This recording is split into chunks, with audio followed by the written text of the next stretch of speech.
Hey all, hope all is well. This is another video in the Road to Grandmaster series, and in this one I'm going to go over my round 5 game from the 2019 Marshall Championship.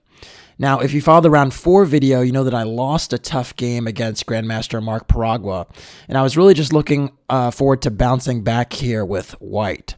My opponent in this one was none other than the young international master Hans Niemann, who is still in high school, but very, very talented player and improving all the time and really knocking on the door becoming a grandmaster. So always a tough test. So was just hoping to kind of, get my footing and then, play a much better game than I did in round 4 when I really got off to a poor start right from the opening. So without further ado, let me jump into it and get started. So I opened with d4, which was typical for me, particularly this time.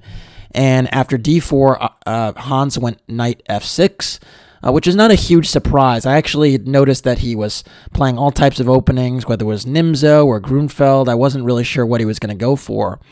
And I went c4, kind of asking him, well, is he trying to go for e6 or is he going to go g6? To just sort of tell me what Indian defense he was going to go for. Now, it's actually funny. I say the Indian defenses that are characterized by the move knight f6, you actually can switch back to a Slav here with the move c6. But typically, this move order is extremely rare, and you don't see people play knight f6 and then follow up with c6. So I wasn't really expecting that. Instead, Hans actually played the move e6. And so this told me right away, okay, that he's actually looking to play one of the more solid Indian defenses, either whether it's like a Nimzo or a Bogo or even a Queen's Gambit declined. So really here, the question for white is whether to go knight f3 and go like a Catalan style or go knight c3 and invite the Nimzo Indian. And since I'd had decent success employing the Nimzo with white over the course of the end of 2019, I actually opted for knight c3 in this position. Hans actually did play bishop b4. Now we do have a Nimzo on the board. And in many games previously, I'd opted to play queen c2, which was a line that had given me, pretty decent positions with white.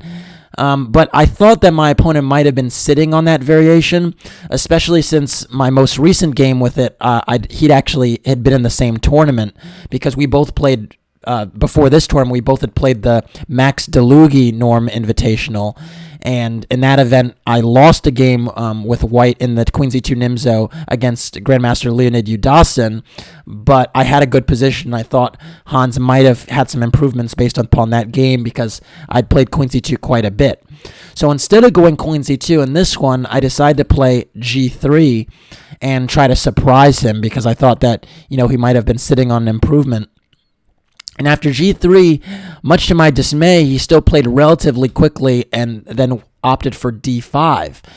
And this was honestly a little bit of a disappointment to me because I was already out of book, and my intent was to hopefully, give him some problems from the jump, but he was responding fairly quickly, so I had nothing else to do but to just, play on my own from here. Now, d5 does kind of take it back to Catalan territory because now there's this pawn tension with d5 and c4. And you can see here with g3, I am going to fianchetto. So I followed up with bishop g2. And the question here is, whether this knight on c3 and this bishop on b4, who does that benefit? Because typically here, the bishop is on e7, and then this knight would still be on b1 for some time, and so white would have probably played knight f3 right now. And so that's really kind of the difference in this position. It's almost like a Catalan-Nimzo hybrid, and the question is here, am I going to lose my c4 pawn, and is the bishop doing a good job pinning me here, or is it simply misplaced? And that's kind of what we need to figure out. Now, in this position, black cannot play d takes c4. That would be a blunder right away because of queen a4 check.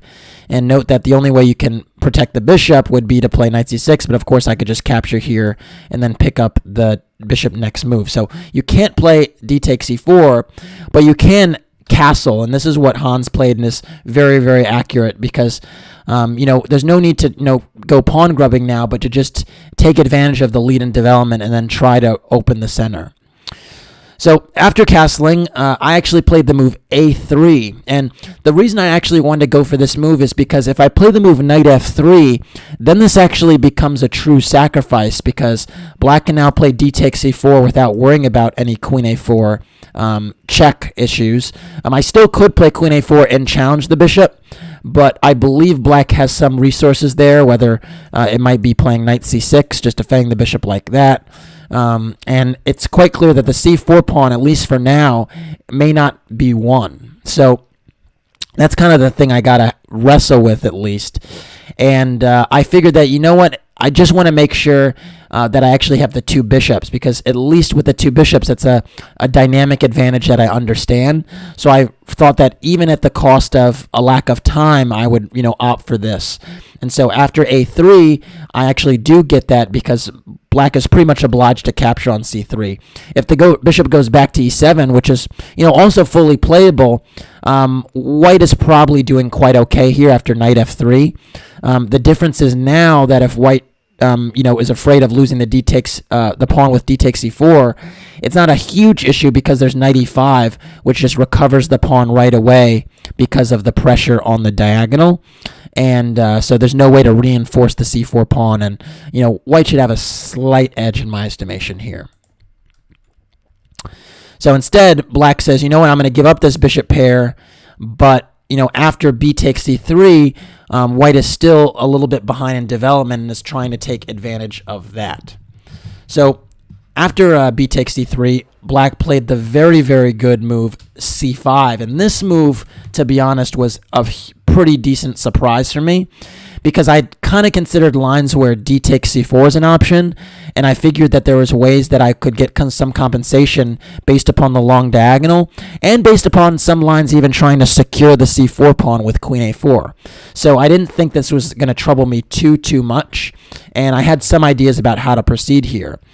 But after the move c5, which was played, Hans is actually arguing that I'm not ready for the position to open up right now, because I'm a little bit behind in development.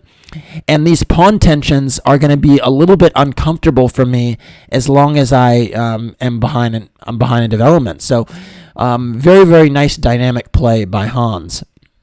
And in many positions now with c5, the knight can come to c6 and add more pressure to the center, and the queen can sometimes pop out to a5 and pressure the king on e1 along that diagonal. So very, very decent try.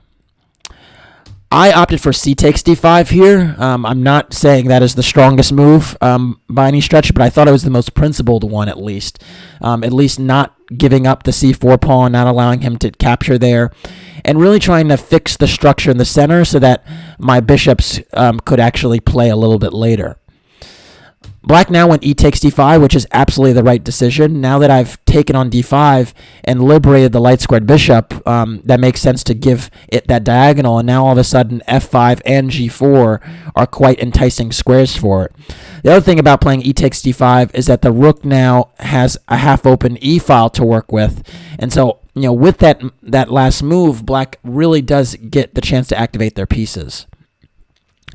After e takes d5, I now played a move that is definitely a mistake, but it was kind of consistent with what I thought I was trying to go for with c takes d5, and that's why I played it. It was the move e3. Now, I've highlighted these squares d3 and f3 because you can see with that move I am weakening both of those squares. But my rationale was that I was aiming to get like a very solid pawn chain here in the center and foothold in the center, and then hopefully at some juncture later break in the middle. And these positions actually reminded me of some lines of the Samish Nimzo-Indian, where white plays a3 to secure the bishop pair very early, and then later on sometimes even considers ideas with rook a2 and swinging the rook along the second rank. And so I thought, with this structure with c3, d4, and e3, that at least in the long term, if I'm able to get off e4, it might be a promising structure. And that's something that does happen when black opts to play this move c4, closing down the position. So that's really what my idea idea was with e3 is that I keep the tension in the center. If black does not decide to close down the position, then I might be able to play d takes e5 at some point and take advantage of the Isolani on d5, and then in the interim just complete my development. So there were better moves than this, though. Two moves I'm just going to throw out there. Knight f3, definitely a little bit more cautious, continuing development, castling, getting closer to castling kingside, and also d takes c5, which looks a little bit funky, but the idea is just to kind of fix the d5 pawn as a weakness, and at least in certain positions to argue that down the road the d5 pawn will be just as weak as the potential c3 pawn, because my structure on the queen side here isn't exactly pretty, but it does at least keep the position open for my bishops. So that was the options there besides e3, but I did go for e3. And after e3, Hans played the move bishop f5, which is very, very playable and quite decent, just kind of taking advantage of the fact that I've weakened some light squares with the move e3. You can see e4 is firmly under black's control right now, and it makes it quite uncomfortable for me to entertain any pawn breaks down the road. And I do have to be somewhat cautious of losing my light squared bishop, because if I do lose my bishop on g2, you could see my whole structure is kind of Swiss cheese across the board, particularly on the third rank. So bishop f5 is decent. I will say knight c6 is also very playable, and the point is that you actually put pressure on the center in this way, and there might again be ideas of queen a5 down the road. And I think that the benefit of potentially leaving the bishop on c8, another move, is you actually have another opportunity to kind of wait to determine whether either f5 or g4 is actually the better square for it, because there might be a circumstance where if I play knight e2 or knight f3, maybe bishop g4 just pinning is very annoying, and so you actually just play the knight to c6 because you're definitely going to play it there, and then you wait to determine what you're going to do with your bishop. Anyways, after bishop f5, I played the move knight e2, and this was kind of consistent with that strategy I was talking about before of kind of, not jumping to f3, giving myself the option to play f3 down the road. And I think one of the things that kind of bothered me about knight f3 is that I thought in many positions black could just play bishop e4. And again, if the light squared bishops come off the board, I think I'm going to have a hard time justifying my setup. So I really did not want to allow this type of pin, and that's why I didn't play knight f3. So anyways, after knight e2, black played knight c6, and now I castled. Finally, I felt like I had some semblance of solidity here, because at least my king is safe. But I do have some weaknesses to contend with, specifically c4 and e4, and it kind of makes it uncomfortable to cope with, because in many positions, I just have to worry about this knight coming to e4, sometimes this bishop bearing down on the diagonal. And I really was not even sure I was better here. So it was really just an unclear position for me. Now, I think black should have been a little bit more patient here with this play, and he could have gone for rook c8 or queen a5, but instead he went for this move c4, which I just played on the board. And it's really actually a strategic mistake, in my opinion, because by locking up the center, you actually allow the game to kind of, be cut into two, where it's actually a race. And the race is that if I'm able to get a pawn break in the center on the king side, I'm going to have a real initiative going against the black king. The other thing is that the center is going to be a little bit more stable for my pawns on c3 and d4, whereas when I'm trying to prepare e4 before, my d4 pawn was always a little sensitive. So that's one thing. The other thing is that I actually wasn't really necessarily threatening to take on c5. I mean, I probably would have gone for it just so that my knight can get the d4 square, but it wasn't like, the end of the world for black. So there are probably other moves, again, like rook c8 or queen a5, just putting some more pressure on the position, or even rook e8. And so that's why, again, c4 is probably not the best. And after c4, I thought, okay, now the position is closed, I can try to open it up on the king side with the move f3.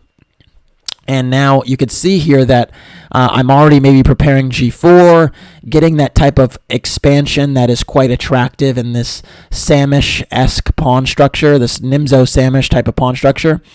And in some lines, again, this rook on a1 can sometimes swing over to via the second rank to e2 or f2 to get the initiative going. And so all of a sudden it's a very, very dangerous position for black to play, even though objectively the evaluation is, totally fine. So anyways, after f3, black actually made a really, really big blunder here and was, clearly concerned about my breaks, particularly maybe g4, because he went for the move h5. And h5 is simply too much. Really, the idea is to stop g4, but you weaken the g5 square and just the king side in general. And so, you have to really be sure before you make moves like this. Instead of playing h5, more effective would have been h6. The point being that if I play the move g4, it's really not the end of the world. Black can make a move like bishop d3. And the bishop is pretty well anchored here, and black could put a rook on e8 and just get a pretty playable position.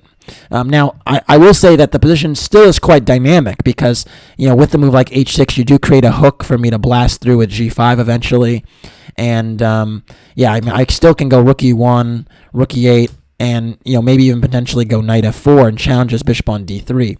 But the fact of the matter is here that black is going to have good counterplay if I try to open up the center. Now, with h5, unfortunately, Hans is not able to restrain me from opening up the position, and I figured now that even at the cost of a pawn, it would make sense to try to break things open, and that's why here I played the very, very alert and accurate e4. And unfortunately for Hans, I think this is pretty much what he missed, was that, after this exchange on e4, you really can't tolerate my pawn going to e5. Then it just becomes like an avalanche of pawns, this massive pawn storm.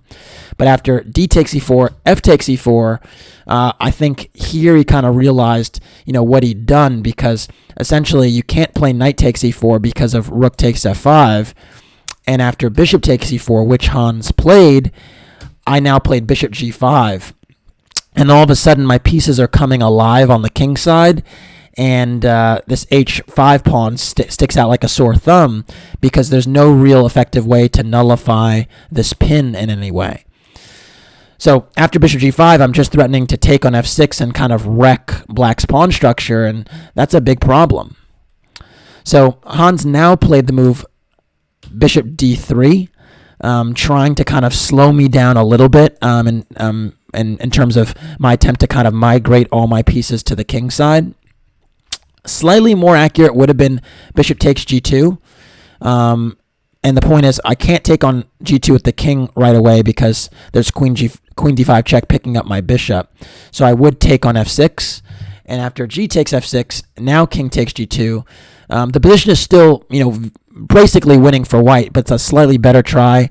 After queen d5 check, king g1, queen a5, very important move. You at least tie my knight down another move from getting to f4 because the c3 pawn is hanging. And so I'd have to throw in rook c1, and after rook fe8, knight f4, black is, is fighting a little bit better than I think, the position he got in the game. So this would be a little bit better, but I think white is still winning here because this knight is so menacing. It can head to h5, and there's going to be all types of initiative against this king, whereas my king is actually quite safe. And the difference between the knights is pretty extraordinary here because my knight is a real attacking asset, and then knight on c6 is not really doing anything. So, white is still winning here, but it would require some work. Instead, after bishop d3, I now played bishop takes f6. And after g takes f6, there are even more pieces on the board to potentially trouble the black king. Now, here I actually had a decision to make because I was thinking for some time, and you can see now that the bishop is lined up against the rook on f1. So I was actually thinking, should I just give up the exchange and go for it with knight f4? And, I still have quite a decent initiative with the knight on f4, coming to h5. Or should I take time to just get out of this pin? I decided to play the move rook f2, and it actually turned out to be accurate. But knight f4 also seemed quite promising because after bishop takes f1, this bishop might spin around to c4, and you can see h5 is attacked multiple times. So it's still a very tricky position. But I think there were a lot of lines where queen a5 was a problem because the queen is actually quite resourceful attacking c3 and spinning around to g5 to kind of hold the fort a little bit. So that's why I thought rook f2 was sensible. After rook f2, black played queen a5 anyway, and it's just a really good move. I mean, you need to try and connect your rooks, try and get them involved, and this queen has this multi-purpose of covering the fifth rank and actually harassing c3, and it's a really good move because taking on f6 now would actually just be very bad. Note that after rook takes f6, now there'd be bishop takes e2, and after queen takes e2, I think queen takes c3 is very playable.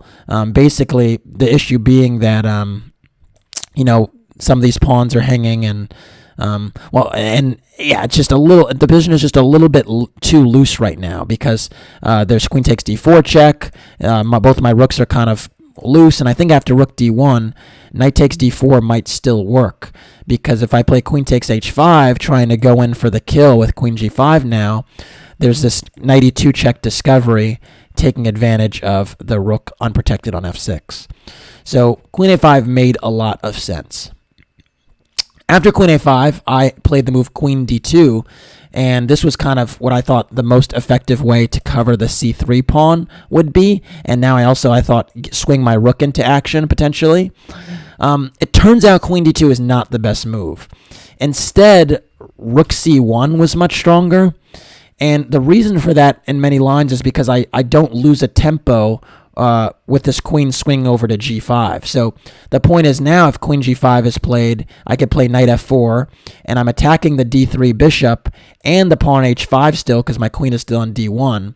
And when the queen is on d2, I don't have that luxury, and my knight is actually kind of pinned to my queen. So slightly better to go rook c1. And I think the biggest point is, the thing I was a little bit concerned about was queen takes a3, which on the face of it looks ridiculous, but I just didn't want to give up some pawns here and give black endgame trumps. But really this was not very rational because after knight f4, my pieces are so concentrated towards the king now, it's really going to be difficult to survive. And after bishop g6, which holds the h5 pawn in place, and more importantly holds my knight in place, I have the move knight d5, just shifting over to a new centralized post from which I can take on f6, and I just get a whole lot of counterplay. The computer now wants f5, but now this bishop is a dead piece. I can continue to play on the dark squares, and after rook a1, queen d6, queen d2, king h7, stopping queen h6, and queen g5, all of a sudden I'm just encroaching quite a bit, and this is just not a position that black will be able to hold because knight f6 check is a threat, knight f4 is a problem, and also after king g7 there's knight e3, and so ultimately the king side is collapsing. And I think this is just pretty much what I had missed. At the end of the day, I kind of did not see all this long sequence, and my rationale was just to kind of hold everything together while I attack, which was not really necessary. So anyways, I did go queen d2, and Hans played queen g5, shifting that queen over with tempo because I'm not too keen on trading queens right now. I'm trying to attack the king. A better move would have actually been bishop takes c2. And the point is that after rook takes e2, rook a e8, black actually tries to get some pieces off the board. Note that I am a pawn down right now for what it's worth, and with minor pieces coming off the board, I have less things to actually attack the king. And so this would have actually been very playable. And after I declined the trade, there's still queen g5. Knight e7 trying to swing the knight over, and then h4, and all of a sudden black has quite decent counterplay with the knight swinging over to g6, adding protection to the king along the g file. And black would actually be quite okay. I mean, it's not a position that's roses. White is still better, but not winning. But instead, queen g5 actually did help me a little bit, because now my knight comes to f4, and I avoid the trade of queens and have a really nice outpost here. Hans now played bishop h7, trying to not allow me, I guess, to take on d3, because that bishop was nicely nestled there. But this move actually kind of accelerates up his position, or basically it makes his position worse. That's what the word I'm looking for, because basically now with this bishop h7 move, I think he missed a very key nuance, and it's the move h4. And I was trying to figure out, okay, how do I move my knight? How do I get it to one of these squares that I really want to get it to? And then it kind of dawned on me that if the queen is, not on this diagonal anymore, I might have something to work with. And unfortunately for black, after queen takes g3, knight takes h5 is just decisive, because my knight hits the queen with tempo. My queen is also now threatening to enter on h6. And there's really no salvation here, because if you play a move like queen takes h4, queen h6 threatens mate. And, defending along the g file with queen g5 doesn't work, because there's knight takes f6, and then the queen is unprotected. So really this h4 move is extremely strong, because it's immune from capture. And with this move, I also have the added benefit of not only giving my king an escape square, potentially on h2, but also fixing the h5 pawn on a light square. So all around, just a really nice move. After h4, queen h6 was played, trying to keep this, pin on the diagonal, just trying to not allow me to trade queens. Or not allow me to move by the knight, which would essentially help black trade queens. And I want to keep the pressure going here, so I played the move rook a f1, kind of lining up against the f6 pawn, preparing to move my knight eventually. The position is actually won now, but rook a f1 is really an inaccuracy, and kind of shows a little bit of a lack of judgment here, because if I was looking around a little bit more closely, I would have noticed that the queen only has the g7 square. So there really is no reason to be trying to move the knight away and lining up on f6. Instead, I should try to, conquer a new front. And so instead of playing rook a f1, rook e1 would have been much stronger, with the point being just to dominate on the e file. And, this construction with the knight on f4, the pawn on g3, and the pawn h4 does such a good job of restricting the queen that black really has multiple pieces that just aren't playing. And after rook e1, if rook a e8, I can merely double, and then even though I'm a pawn down here, I just dominate the one open file in the game, and my pieces are so superior that the position is just lost. Note that if you play a move like bishop d3 trying to challenge my queen, now I can shift totally to the other side of the board with queen b2 and play positionally now, because the queen is just, has no moves. And if knight d8, trying to bring that knight into the game and also protect b7, now d5 is a really nice cruncher, which makes the knight paralyzed, the rook paralyzed, and the queen nearly paralyzed. So that would have been a huge turn of events, because basically there's just no counterplay here. It would have been a much easier position to convert. Instead, I played rook af1, and I kept dreams of Hans holding this position alive. And I think this is something that strong players do much better, is they don't allow as many chances. I think the higher up you go, the less chances you allow. So after rook af1, black now went rook d8. A decent try. I think in some lines maybe even trying to get this knight over to g4, taking advantage of the pin along the d file. I played queen e2, just trying to step out of that, not allow that knight transfer, and also pressuring the c4 pawn. And I'm also eyeing the h5 pawn, so it's kind of multi-purpose. And I wasn't too concerned about a move like bishop d3 because now that my rooks are lined up against the f file, I thought, a trade of a defensive piece near the king would be kind of helpful. So here, black actually played the move rook fe8 and just gave me the c4 pawn, which I was actually happy to take. But it turns out here that queen c4, again, is actually not the best move. And again, it's just an example of allowing chances when you don't need to. Because once the c4 pawn comes off the board, black potentially has the c file to work with to try and envision counterplay against my pawns. Whereas in this structure, my pawns are quite compact and safe. Instead, it would have been way more effective to actually take on h5. And I saw this and I calculated this and I was a little bit uncomfortable with something that can happen a little bit further down the line. The issue for me was after queen takes h5, knight takes h5, bishop d3.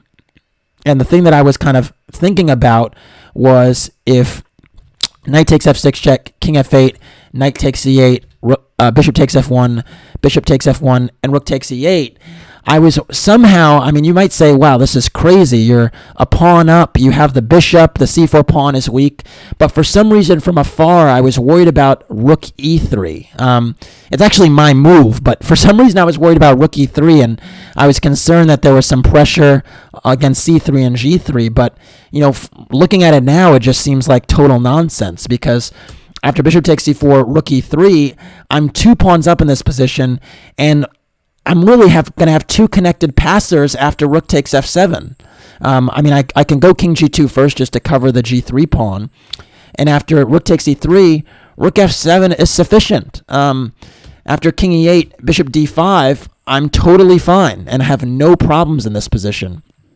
And to kind of reject a line like this because of, a pawn that might have been attacked later is just really poor decision making. To be fair, it does seem like my bishop doesn't have a whole lot of squares in this diagonal, and so you could see that from afar, well, my bishop is tied to the rook on f7, and I can't go bishop a2 because rook c2 check, and after bishop d5, there is knight e7, but the key thing is here that I have bishop e6, and after rook e3, there's d5, and I hold the construction along this diagonal together. And I think, honestly, that's the main detail that I probably missed from afar. But it's one of those things where you kind of can, move first and figure it out later, especially when you're going to be at least a pawn up with, a really, really nice position. So just a poor judgment on my part not to go to that endgame where, you are kind of in the driver's seat. Now, again, queen takes e4 is still winning, but just allows more chances. And here, Hans played the move knight e7, and I think this kind of, turns the game a little bit from the standpoint that this knight that was really passive and kind of dominated by my queenside pawns all of a sudden can get active. It's heading towards f5 square, and on f5 it's also eyeing e3 and g3, which are quite sensitive, and that's just not what you want. It's just not what you want to allow. So after knight e7, I played knight d5, kind of recognizing the threat of the knight coming to f5. I really did not want to allow that. It turns out that bishop takes b7 is actually, the computer-approved move. But after knight f5, I was really unsure how to proceed. And I think queen c7 is a pretty tricky move to see from afar. The key thing that I have to recognize is that knight takes g3 is not really a threat because I have rook g2 pinning that knight. And so I just really need to move away from c4 just to not allow the knight e3 fork. And one of the beautiful things about queen c7 is it actually holds the rook on e8 in place. So I can't, black can't go rook e3 attacking g3 because the d8 rook hangs. So nice bit of geometry with queen c7, just kind of holding everything, and this would have been the way to go. Instead, I went knight d5, and here Hans played knight takes d5. What else? The f6 pawn was also attacked. And after bishop takes d5, I'm still in a very, very promising position. The material's equal, but my rooks are lined up nicely on the f-file.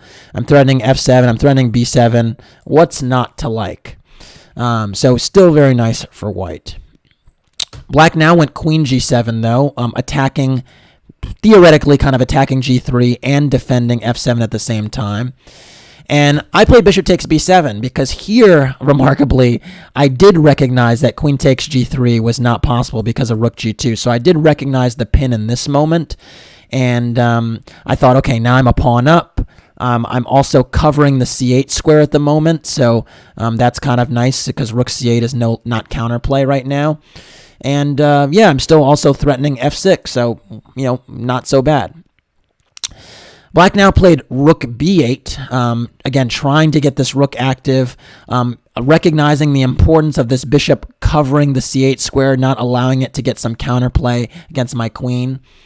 And here I thought I played the very, very nice move, queen c7. And so I kind of recognized a few moves too late the geometry here, that my queen is nicely positioned here. It is holding the rook on e8 down because the b8 rook is under fire. And I did kind of see here that my bishop and queen are doing a fantastic job covering the diagonal squares back home. So again, white is winning here, but a little bit loose. My position's a little bit loose. Hans would try a few more chances. First, he played the move king h8. I think this was kind of on the cards for a while.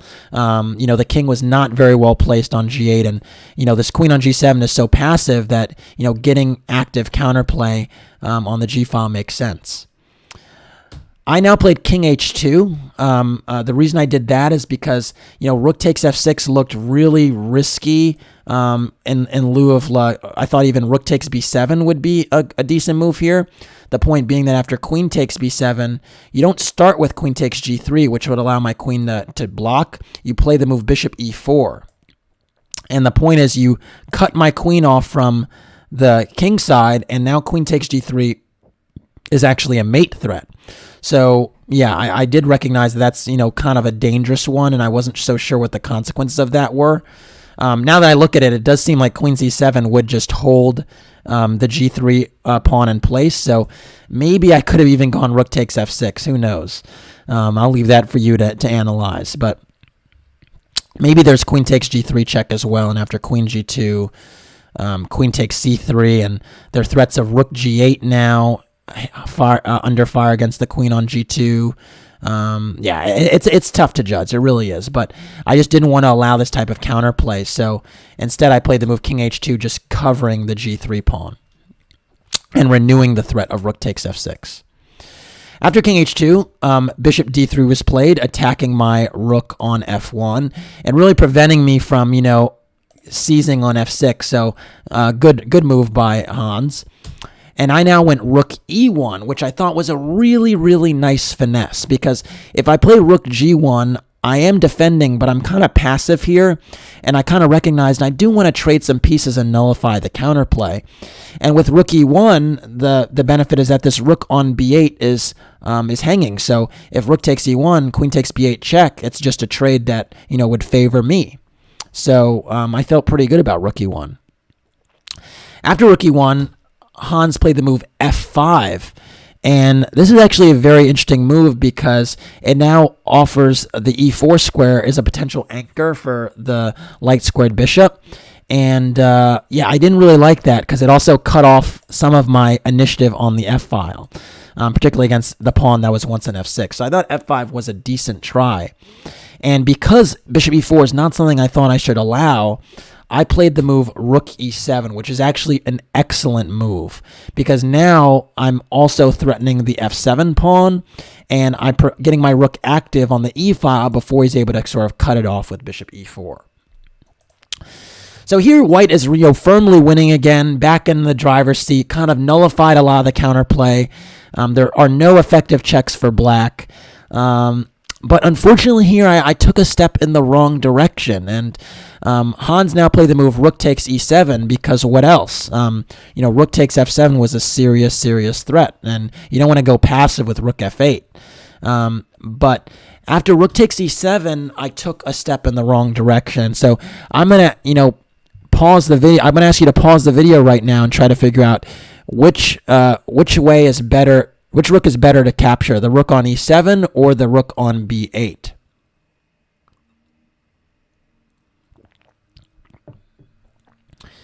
All right, hopefully you got a chance to pause the video and sort of weigh the consequences of each capture. I was in a little bit of time trouble, granted, and maybe that did affect my decision-making here. Because if I had another chance to just look at this, I would have for sure played the move queen takes e7, which is so much more logical. The rook on b8 is cut off right now, and so by taking on e7, I control the one open file, so the rook can't go to e8.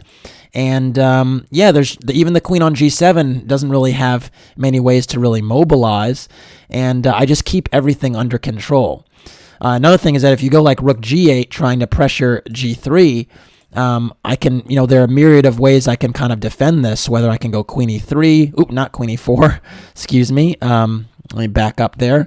I can go queen e3 and just defend g3 and attack the d3 bishop.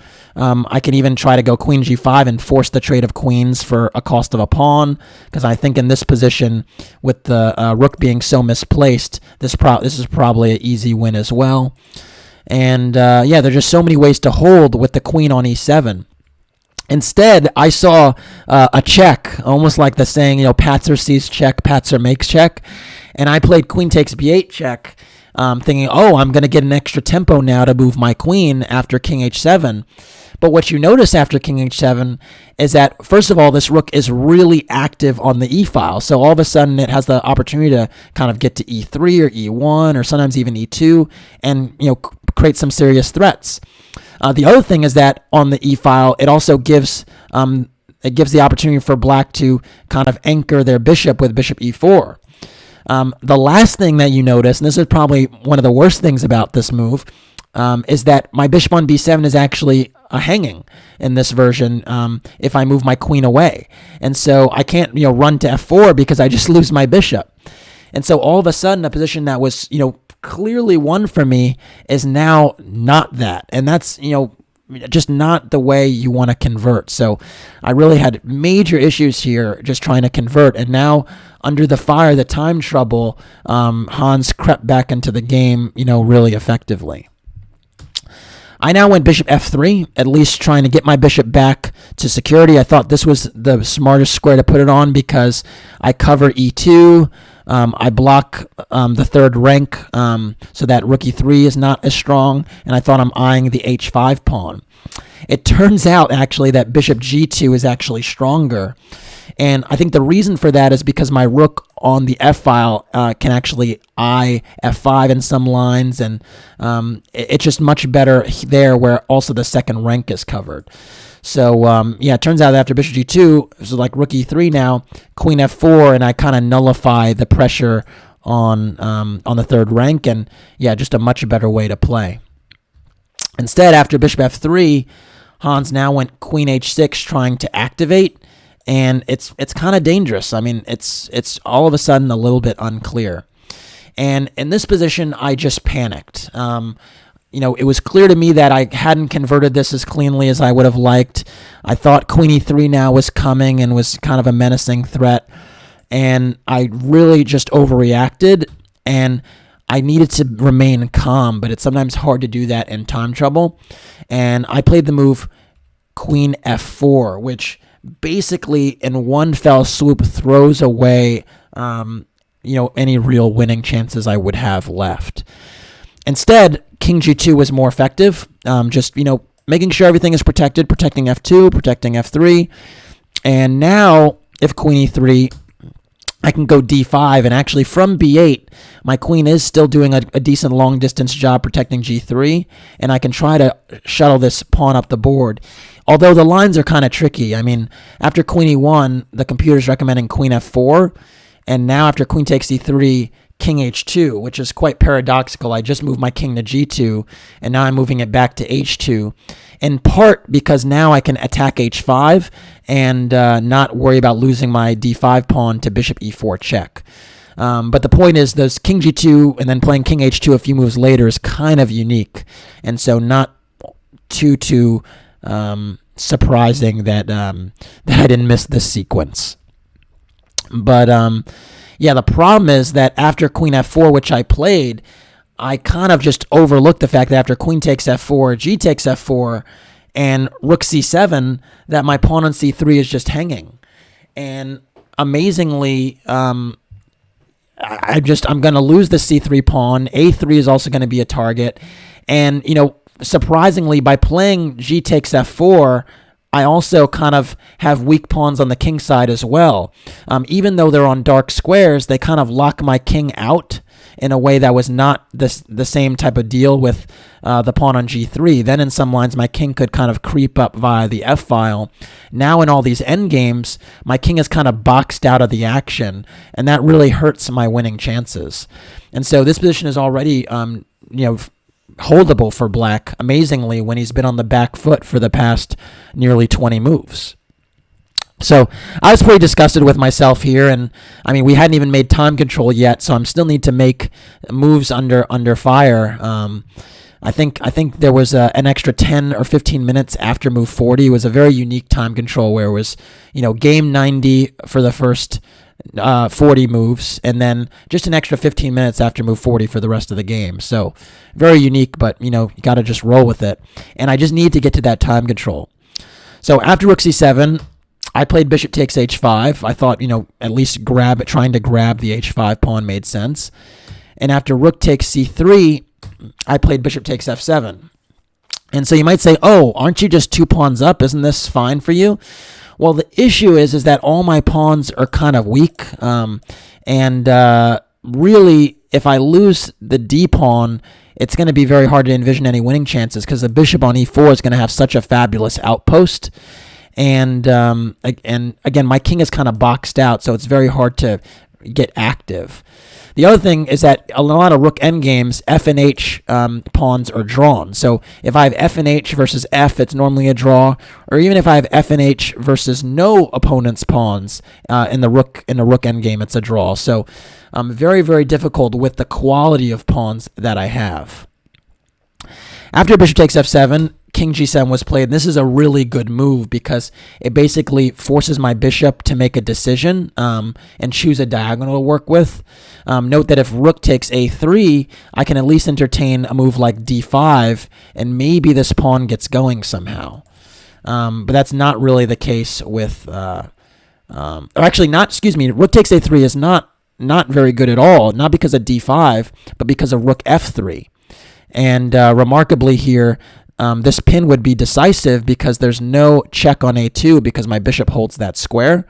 And so if you go like king g7 now bishop c4, and I actually would win in exchange.